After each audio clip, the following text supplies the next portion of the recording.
जनपद में ही 1,12,000 से अधिक परिवारों को एक एक आवास उपलब्ध कराने का काम भी किया गया। एक एक परिवार को चिन्हित करके, और मैं आज आपको इस बात के लिए आश्वस्त करने के लिए आया हूं कि भाइयों बहनों, जिन लोगों के पास, जो जरूरतमंद हैं, जिनके पास अपना आवास नहीं है, उन्हें आवास उपलब्ध करवाने के लिए सरकार ने अब तक 1,12,000 परिवारों को आवास उपलब्ध करवाया है। जो बचे होंगे आने वाले समय में उनका भी नंबर आएगा, उनको भी आवास की सुविधा का लाभ अवश्य प्राप्त होगा।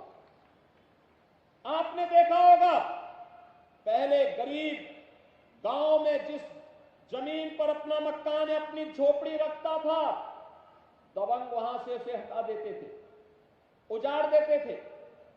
किसी आपदा की चपेट में मकान आ गया, दोबारा वहां पर मकान वह बना पाएगा, इसका कोई भरोसा नहीं था।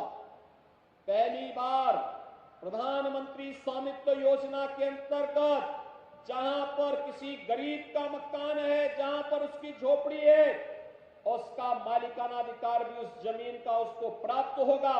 इसके लिए 75 लाख परिवारों को अब तक प्रदेश में सुविधा दी जा चुकी है और दिसंबर तक हम लोगों ने तय किया है कि प्रदेश में 1,25,00,000 परिवारों को यह अधिकार हर हाल में उपलब्ध होना है।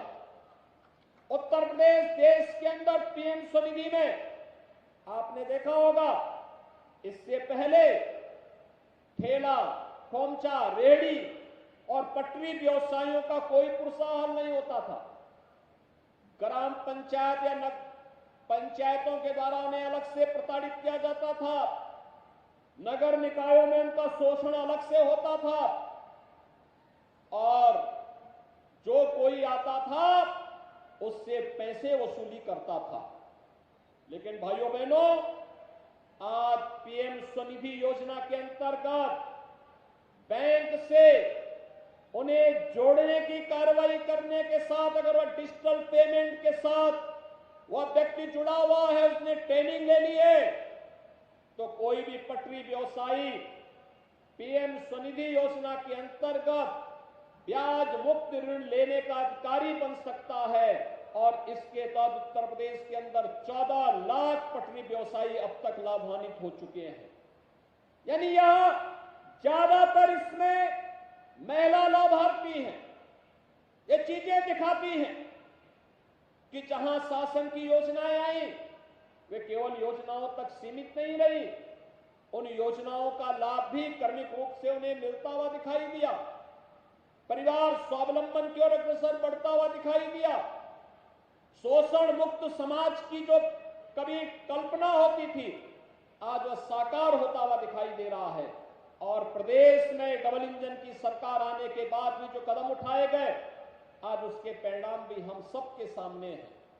आपने देखा होगा, आने के साथ ही हम लोगों ने प्रदेश के अंदर बेटियों की सुरक्षा के लिए, महिलाओं की सुरक्षा के लिए पुख्ता इंतजाम करवाया था और प्रभावी ढंग से इसे लागू करने के लिए भी कार्यक्रम बनाए गए। आज उसके परिणाम हम सबके सामने आते हैं। 1947 से लेकर के 2017 तक इन 70 वर्षों में उत्तर प्रदेश पुलिस बल में केवल 10,000 महिला कार्मिक थी और आज मैं कह सकता हूं, पिछले 6 वर्ष के अंदर जिन अतिरिक्त भर्ती के कार्यक्रम को हमने सफलतापूर्वक प्रदेश में लागू किया, आज उसका परिणाम है उत्तर प्रदेश पुलिस बल में महिला कार्मिकों की संख्या वर्तमान में 40,000 है। ये 40,000 संख्या इस बात को बताती है कि महिलाओं के लिए जो पुलिस में भर्ती होना चाहती हैं, उन्हें जब भी आवश्यकता पड़ी तो हमने कहा प्रदेश में 20% महिलाओं के लिए व्यवस्था होनी चाहिए भर्ती की, और उसका परिणाम है 1.5 लाख भर्ती हुई, 1.5 लाख में 30,000 महिलाओं की भर्ती हो गई। भाइयों बहनों, सरकार की इच्छा शक्ति होनी चाहिए और सरकार अगर कार्य करने की इच्छुक है, प्रभावी ढंग से योजनाओं को क्रियान्वयन पर जोर दे देगी। कोई कारण नहीं कि आज महिलाएं प्रत्येक क्षेत्र में आगे बढ़ रही हैं।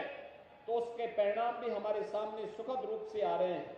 अभी आपने एशियन गेम्स में देखा होगा, पहली बार प्रधानमंत्री जी के द्वारा चलाई गई योजना का लाभ किस रूप में प्राप्त हो रहा है। पहली बार आपने देखा होगा खेलो इंडिया, खेलो या फिट इंडिया मूवमेंट के परिणाम हम सबके सामने हैं। इसमें महिलाओं ने भी किस रूप में बाजी मारी है।